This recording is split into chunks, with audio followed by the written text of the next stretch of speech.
On June 11, 2026, 80,000 fans inside Mexico City's Estadio Azteca, and roughly 1 billion more watching from home around the world, witnessed what should have been a triumphant opening night for the World Cup.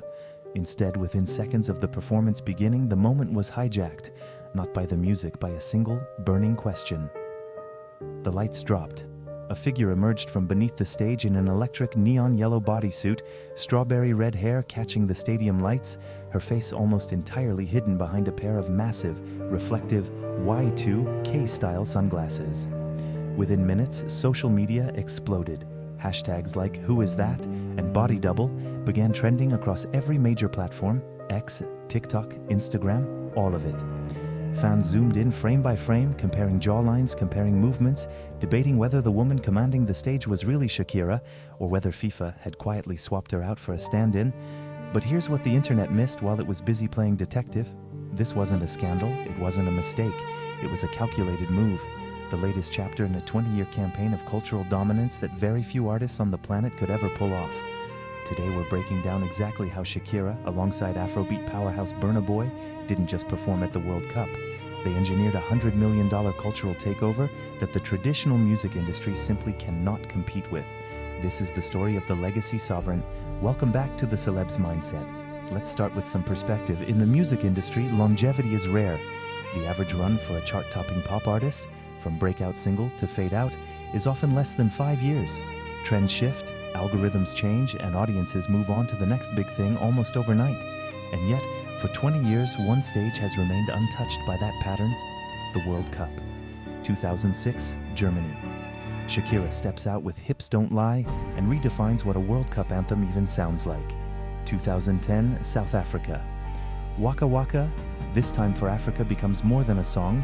It becomes a global movement, a soundtrack played in stadiums, classrooms, and living rooms on every continent. 2014, Brazil. La La La cements her as the tournament's unofficial resident performer. And now, 2026, Mexico City, Estadio Azteca. 4 tournaments, 4 eras of pop music, one constant name at the center of all of it. This is what we call institutional immortality. While her peers from the 2000s are fighting for relevance on streaming platforms, competing for algorithmic placement against artists half their age, Shakira opted out of that fight entirely. She didn't try to win the streaming wars, she built something the streaming wars can't touch, an emotional association so deep that the brain links the sound of a World Cup stadium directly to her voice. That's not a hit song, that's category hegemony. She isn't competing inside the World Cup's cultural space anymore, she is the World Cup's cultural space, and that's the difference between being a guest at the party and owning the building it's held in. But owning the building for 20 years comes with a risk: stagnation. A brand that doesn't evolve becomes nostalgia, and nostalgia doesn't sell tickets to a 48-team, multi-continent tournament built for a younger, more global audience. So for 2026, the legacy sovereign made her boldest move yet: a cross-continental alliance with Nigeria's reigning Afrobeats giant Burna Boy. Their joint anthem, Die Die, a phrase that translates loosely to come on, is on the surface just a song, but strategically it's closer to a market expansion plan. Latin reggaeton rhythms, the genre Shakira has spent decades perfecting, fused with Burna Boy's signature Afrofusion percussion, heavy, propulsive, unmistakably West African. The result wasn't a Latin song with an African feature or an Afrobeat song with a Latin cameo. It was something new, borderless, built to land in every market at once, and the numbers backed it up. Die Die launched straight to #1 on YouTube's global charts, racking up 44 million views in its first 7 days alone. For a tournament that, for the first time ever, expanded to 48 teams and a far wider international audience, that kind of borderless appeal wasn't a bonus, it was a requirement. Of course, Shakira and Burna Boy weren't alone on that stage. Rema brought the unmistakable energy of Nigeria's new generation. Tyla represented the rising wave of Amapiano crossing into the mainstream. J Balvin added another layer of Latin star power. But make no mistake, every other name on that lineup orbited around one center of gravity. The nucleus of the entire ceremony was Shakira and Burna Boy, and everyone else was there to expand their reach, not replace their spotlight. So, back to that question everyone was asking. Who or what were we actually watching? Let's talk about why this conspiracy caught fire so fast and why, frankly, it was never an accident. For 2 decades, audiences have known exactly what to expect from Shakira. That signature honey blonde hair, that recognizable silhouette, that specific brand of charisma. It's an identity so consistent it's practically a logo. So when she walked out in strawberry red hair, a head-to-toe neon yellow bodysuit, and sunglasses so large they obscured most of her face, she wasn't hiding.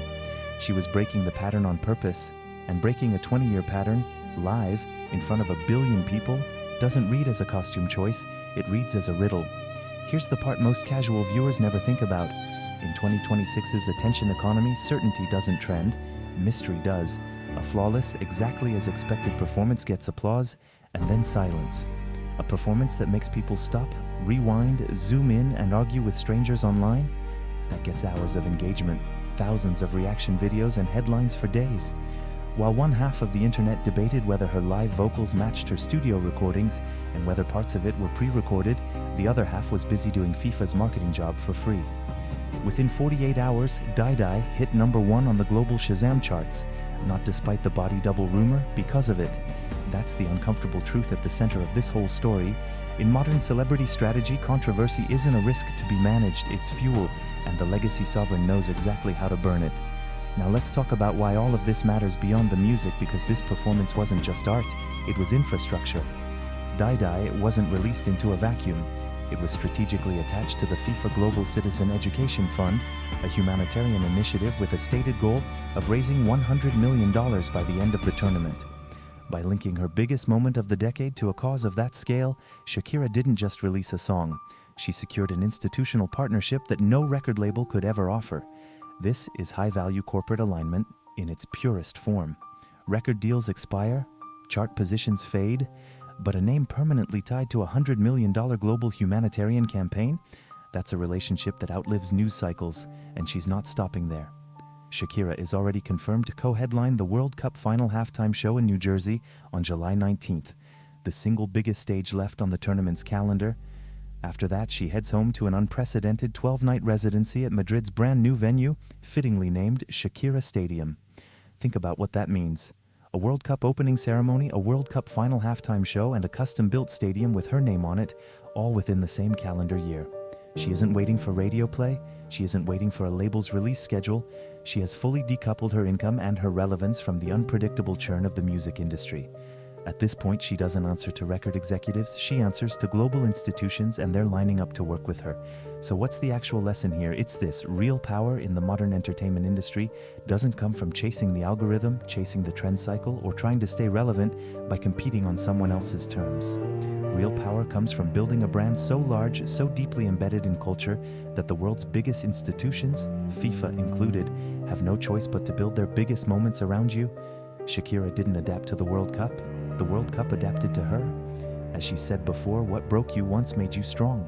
20 years, 4 tournaments, one constant name at the center of it all, and an entire planet still arguing about whether the woman on stage was even real. So here's the question for you.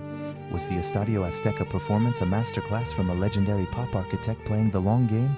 Or did the body double theory prove that the internet has officially lost the plot? Drop your take in the comments below. And if you want more breakdowns of the strategies the world's biggest stars use to stay on top, make sure you're subscribed to the Celebs Mindset, because we're just getting started decoding the minds that move the culture.